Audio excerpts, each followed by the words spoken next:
দাদা কক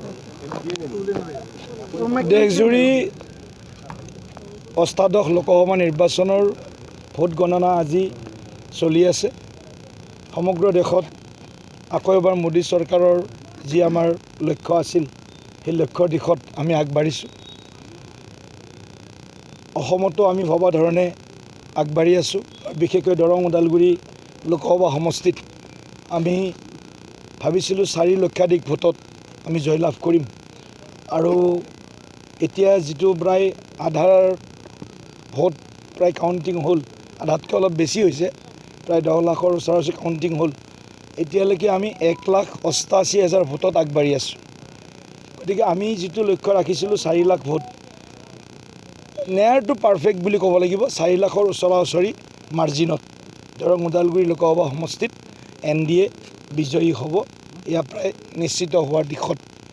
মই দৰং ওদালগুৰি ভোটদাতা ৰাইজক আগতীয়াকৈ আৰম্ভণিতে আৰু আন্তৰিক কৃতজ্ঞতা ধন্যবাদ জ্ঞাপন কৰি থৈছোঁ।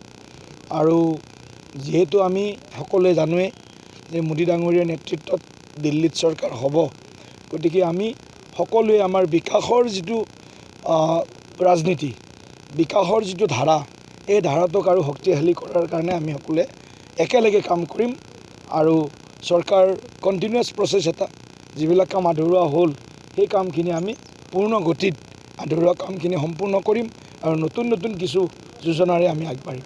ৰাষ্ট্ৰীয় প্ৰেক্ষাপটত কিন্তু আশা কৰা ধৰণে হ'ল নহ'ল বুলি আমি ভাবিছোঁ, ট্ৰেইনটো তেনেকুৱা যোৱা নাই। তেনেকুৱা এতিয়া আপোনালোকে বিভিন্ন অঞ্চলত ভোট গণনা, আমাৰ ইয়াত অলপ ফাষ্ট বুলিয়ে ক'ব লাগিব। কিছুমান অঞ্চলত ভোট গণনা বহুত বাকী আছে। তথাপিও আমি এই মুহূৰ্তত ক'ব পাৰোঁ 400 পাৰ হয়তো নহ'ব, কিন্তু আমাৰ যিটো লক্ষ্য আছিল যে আমি 370খন আসন, আমাৰ বিজেপি দলৰ ফালৰ পৰা প্ৰথম লক্ষ্য আছিল 370ৰ ওচৰা-ওচৰি আমি আসন পাবলৈ চাগে সক্ষম হ'ম। সন্ধিয়াৰ ভাগত এইটো নিশ্চিত হ'ব। যোৰহাট সমষ্টিৰ বিষয়ে কি ক'ব? যোৰহাট সমষ্টিত এতিয়া গৌৰৱ গগৈ ডাঙৰীয়া আগবাঢ়ি আছে। তাত অকণমান মানে ব্যক্তি আৰু দল, মানুহে অকণমান ব্যক্তিক প্ৰাধান্য দিয়া যেন অনুমান হৈছে।